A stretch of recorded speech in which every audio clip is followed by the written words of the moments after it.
Halo Sobat Cuan, jumpa lagi dengan saya di Cerita Saham. Saya ucapkan selamat pagi, selamat siang, selamat malam dimanapun Sobat Cuan menonton video ini. Pada video kali ini saya akan cerita saham IPO BRRC yang akan listing dalam waktu dekat ini.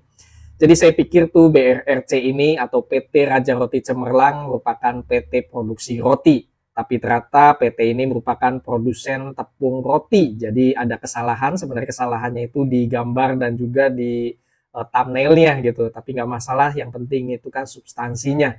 Saya pikir PT ini perusahaan roti, tapi ternyata hanya produsen tepung roti. Jadi ada 7 hal yang akan saya bahas mengenai BRRC. Pertama, menganalisa background perusahaan dan tujuan IPO-nya, lalu menganalisa neraca, laba rugi, arus kas, valuasi, underwater, dan yang terakhir kesimpulan. Pertama kita masuk ke bagian background perseroan. Jadi BRRC berdiri sejak September 2015 di Tarumajaya, Kabupaten Bekasi, Jawa Barat. Awalnya fokus perseroan adalah pada produk tepung roti untuk memenuhi kebutuhan toko bahan kue di area Jabodetabek, namun berkembang hingga mencakup pasar nasional. Dengan memiliki sistem jaminan halal atau SJH dan menerapkan sistem keamanan pangan atau HACCP, perseroan dapat memperluas segmen pemasarannya ke pelanggan B2B, khususnya industri meat processor modern. Perseroan terus melakukan perbaikan berkelanjutan dan mengupdate teknologi terbaru seperti penggunaan mesin elektrobag dalam pembuatan roti dan penerapan sistem manajemen keamanan pangan ISO, dan juga perseroan telah diberikan kepercayaan sebagai mitra toll manufacturing oleh PT Daesang Food Indonesia dari Korea dan berhasil menarik sekitar 150 pelanggan B2B. Jadi ini adalah fasilitas-fasilitas produksi yang dimiliki oleh perseroan. Ada mixer, kapasitas produksi 1000 ton per bulan, lalu ada cutting, lalu juga di sini ada rounding, oven, dan ruang stalling, dan lain-lain. Lalu di sini adalah aktivitas produksi yang dimiliki oleh perseroan, jadi ada quality control, mixing, stalling, dan lain-lain. Dan ini paling tidak ada 3 produk yang dihasilkan oleh perseroan, ada Royal Breadcrumb Mix, lalu ada Eco Royal Mix, dan RYL Series. Dan kliennya ini merupakan perusahaan-perusahaan besar juga, ada Mama Suka, ada Kenzler, ada Bell Foods, dan lain-lain. Selain daripada B2B, perseroan juga menjual produk-produknya itu ke retail. Paling tidak sudah ada 17 wilayah di Indonesia yang didistribusikan oleh perseroan dari produk-produknya tersebut. Untuk penjualannya, area penjualan terbesar masih di area Jawa, khususnya penjualannya itu terbesar dari Jawa Barat. Dan penjualan terbesarnya itu sesuai dengan namanya juga, jadi perseroan ini terbesar dari penjualan tepung roti. Paling tidak ini menyumbang 97% di tahun 2023. Dan untuk persaingan usahanya sebenarnya yang khusus untuk produksi tepung roti yang sudah listing di bursa itu belum ada, tapi kalau berdasarkan paling tidak kompetitor yang sejenis itu perseroan termasuk urutan keempat terbesar dengan produksi di tahun 2023 sebesar 8.400 ton. Lalu berikut ini adalah rekam jejak perseroan, dan sampai dengan saat ini perseroan memiliki 118 karyawan. Next, saya akan membahas update dari IPO BRRC. Jadi jumlah saham yang ditawarkan ada 291 juta lembar saham, ada waran 2:1, persentase publiknya 30%, harga pemegang saham lama itu megang di harga 25, lalu untuk publiknya itu 210, lumayan tinggi gapnya, lumayan lebar. Lalu harga arahnya apabila di 210 maka arahnya di 262, atau naik 24,7%, ARB-nya di harga 158 atau minus 24,7%. Untuk perolehan dana IPO saham 61 miliar dan dari waran 30 miliar. Padahal ekuitas perseroan ini 19 miliar. Nah ini yang saya bingung, karena ekuitas 19 miliar saya pikir ini masuk dalam papan akselerasi. Cuma dalam prospektusnya ini tidak ada keterangan akan masuk dalam skala kecil ataupun skala menengah. Jadi mungkin saya pikir akselerasi, tapi ternyata tidak ada itu, berarti paling tidak perseroan ini akan masuk dalam papan pengembangan. Mungkin salah satunya karena perseroan memang dapat membukukan pendapatan sampai dengan 100 miliar di tahun 2023. Untuk masa belinya sudah selesai dan masa offeringnya tanggal 3 Januari sampai dengan 7 Januari dan listingnya tanggal 9 Januari. Underwriter ialah NH Korindo Sekuritas. BRRC juga ada warannya yang diterbitkan 147 juta lembar saham, bonus waran 2:1, harga tebusnya sama dengan harga induknya yaitu 210. Jadi apabila ada kenaikan atau bahkan sampai arah, mungkin bisa sampai berjilid-jilid, tentunya itu akan membuat keuntungan double. Selain daripada induknya yang cuan, kita juga dapat cuan tambahan dari waran BRRC. Untuk perolehan dana waran, perseroan dapat memperoleh sampai dengan 30 miliar, masa perdagangan warannya sampai dengan tanggal 6 Januari 2026. Untuk masa tebusnya 9 Juli 2025 sampai dengan 9 Januari 2026 untuk penggunaan dana hasil IPO dan waran keseluruhannya untuk modal kerja saja. Berikut ini adalah susunan pemegang saham perseroan, dan ke semua pemegang saham perseroan ada lock-up periodnya. Dan ini adalah struktur bagian kepemilikannya, dan berikut ini adalah profil dari Dewan Komisaris Perseroan, dan ini adalah profil dari Dewan Direksi Perseroan. Next, kita masuk ke bagian neraca perseroan. Pertama, dari total aset perseroan, di sini ada mengalami pertumbuhan yang signifikan, terutama dari tahun 2021 hanya 20 miliar, lalu meningkat drastis ratusan persen, di tahun 2023 jadi 48 miliar, dan per Juni 2024 total aset perseroan 47 miliar. Dan untuk liabilitasnya juga ini mengalami peningkatan dari yang tadi 7,5 miliar, dan di tahun 2023 jadi 29 miliar, dan per Juni 2024 turun tipis jadi 27,9 miliar rupiah. Untuk ekuitas di sini terlihat adanya suntikan modal dari yang tadinya 750 juta jadi 5 miliar di tahun 2023. Dan untuk saldo labanya ini positif, yang artinya memang perseroan paling tidak dari tahun 2021 hingga 2023 selalu membukukan laba positif. Dan untuk ekuitasnya sampai dengan Juni 2024 ini sangat kecil gitu ya skalanya.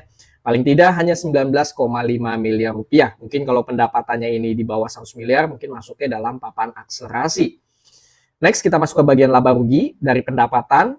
Pendapatan di tahun 2021 36 miliar, lalu ini naik terus tiap tahun. Di tahun 2022 42 miliar, dan di tahun 2023 menyentuh 100 miliar. Tapi sayangnya per Juni 2024 ini ada penurunan dibandingkan dengan periode sama tahun lalu. Dan per Juni 2024, pendapatan perseroan hanya 40,9 miliar, dan ini turun 7 miliar rupiah dibandingkan dengan periode sama tahun lalu. Pendapatan terbesar itu dari mana? Dari tepung roti. Lalu untuk laba bersihnya ini paling tidak sama gitu ya, dengan pendapatan yang turun, sehingga dari sisi bottomnya juga akhirnya turun. Dari yang tadinya per periode sama tahun lalu itu 1,4 miliar, dan per Juni 2024 laba perseroan hanya 658 juta rupiah. Tahun 2023 padahal laba perseroan ini sudah menyentuh 4,6 miliar. Lalu untuk dividen, perseroan akan membagikan sebanyak-banyaknya 30%. Setelah saya hitung dari besaran dividen, rasionya 30%, masih kecil banget gitu ya untuk dividen yang kita dapatkan, paling tidak hanya 1% saja yieldnya. Next, kita masuk ke bagian arus kas. Dari sisi arus kas, bagusnya ialah dari operasional memang ini selalu untung, selalu membukukan hasil yang positif, selalu konsisten dari tahun 2021. Nah, di sini terlihat yang sebelumnya sudah saya singgung juga di bagian ekuitas, adanya suntikan modal di tahun 2023, dan di sini terlihat ada uang masuk dari penambahan modal sebesar 4,2 miliar rupiah. Dan untuk per Juni 2024 di sini untuk aktivitas operasionalnya ada uang masuk 4,4 miliar, investasinya ada uang keluar 900 juta, dan pendanaan ada uang keluar 1,2 miliar. Maka adanya kenaikan kas setara kas sebesar 2,2 miliar. Dan pada awal tahun ada 591 juta, maka pada akhir tahun ada 2,8 miliar.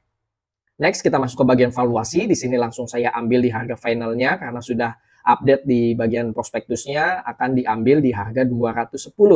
Total saham beredar ada 971 juta lembar, pendapatannya dan laba bersih saya setahunkan, pendapatnya 81 miliar, laba bersih 1,3 miliar, total aset 47 miliar, liabilitas 27 miliar, ekuitas saya sudah tambahkan dengan perolehan dana IPO. Sebenarnya ekuitasnya ini di bawah 20 miliar, hanya saja karena perolehan dana IPO-nya lebih besar dibandingkan dengan ekuitasnya, jadi ekuitasnya gemuk, jadi 80 miliar rupiah. Market cap-nya 240 miliar, book value-nya 83,1, maka PBVR yang ditawarkan perbandingan antara harga saham dengan book value didapatkan PBVR-nya 2,5 kali. EPS-nya perbandingan antara laba bersih dengan total saham beredar, maka EPS-nya 1,3. Kalau kita lihat yang sebelumnya sudah saya bahas di bagian laba bersih yang tipis juga, maka dari itu PER yang ditawarkan perbandingan antara harga saham dengan EPS itu mahal, sebesar 161 kali. ROE perbandingan antara laba bersih dengan ekuitasnya terlihat di sini karena kecilnya laba bersih yang diperoleh oleh perseroan dengan ekuitas yang gemuk sebesar 80 miliar, maka ROE hanya 1,6%. NPM profit marginnya pun sama, kecil banget karena laba bersih 1,3 miliar padahal pendapatan perseroan 81 miliar, maka profit marginnya hanya 1,6%. Dari perbandingan antara liabilitas dengan ekuitas karena tertolong oleh adanya penerimaan IPO, maka dari perseroan 34%. Kalau tidak ada penerimaan dana IPO, maka paling tidak DER-nya itu di atas 100%. Next, kita masuk ke bagian underwriternya. Underwriternya ialah NH Korindo Sekuritas. Di tahun 2023 ini cukup banyak IPO yang sudah dibawakan oleh NH Korindo Sekuritas dan hasilnya beraneka ragam gitu ya. Tapi memang belum pernah sama sekali membawakan papan utama, kebanyakan di papan pengembangan dan juga akselerasi. Dan hasilnya untuk papan pengembangan, karena nantinya BRRC masuk ke papan pengembangan, paling tidak itu ada angin segar. Karena kebanyakan tuh hasilnya yang kurang memuaskan itu di papan akselerasi. Jadi untuk papan pengembangan terakhir kali NH Korindo membawakan MHKI dan itu hasilnya lumayan bagus, bahkan sampai auto rejectnya 3 kali arah. Semoga ada angin segar gitu ya ketika nanti BRRC ini listing yang dibawakan oleh NH Korindo Sekuritas. Terakhir yaitu kesimpulan. Untuk kesimpulan saya tidak lagi menjabarkan satu persatu karena yang sudah saya jelaskan dari background perseroan sampai dengan underwriter itu merupakan sudah kesimpulan ataupun gambaran ketika BRRC ini listing nanti. Dan menurut saya BRRC ini tidak ada masalah gitu ya ketika listing nanti, cuma hanya saja ini masuk dalam skala kecil jadi ya paling tidak gampang digoreng seperti itu. Jadi paling tidak untuk resiko kecilnya ketika RB itu kalau menurut saya pribadi itu kecil banget gitu ya. Cuma kembali lagi ke Sobat Cuan, sekiranya ini jadi bahan pertimbangan karena ini merupakan perusahaan yang kecil gitu ya. Paling tidak kita masih bisa menerima waran. Jadi ketika ada penurunan dari induknya itu kita masih tertolong dari adanya waran BRRC itu nanti gitu. Jadi paling tidak saya ikut dalam IPO ini dan mungkin untuk lebih jelasnya nanti Sobat Cuan bisa lihat di Instagram ataupun di WA kami dan di situ tertera. Oke, disclaimer on, video yang berisikan data dan atau informasi yang tersedia hanya sebagai bahan referensi dan edukasi, bukan sebagai ajakan. Keputusan bertransaksi beli, jual, skip mengacu pada rekomendasi saham dan isi video ini sepenuhnya merupakan tanggung jawab Sobat Cuan. Terima kasih bagi Sobat Cuan yang sudah menonton video cerita saham IPO BRRC dari awal sampai dengan akhir. Semoga video yang disampaikan bisa bermanfaat bagi Sobat Cuan dan bisa jadi bahan pertimbangan untuk ikut IPO ini atau tidak. Sampai jumpa pada cerita saham selanjutnya. Happy trading, happy investing, happy IPO. See you semua. Bye-bye.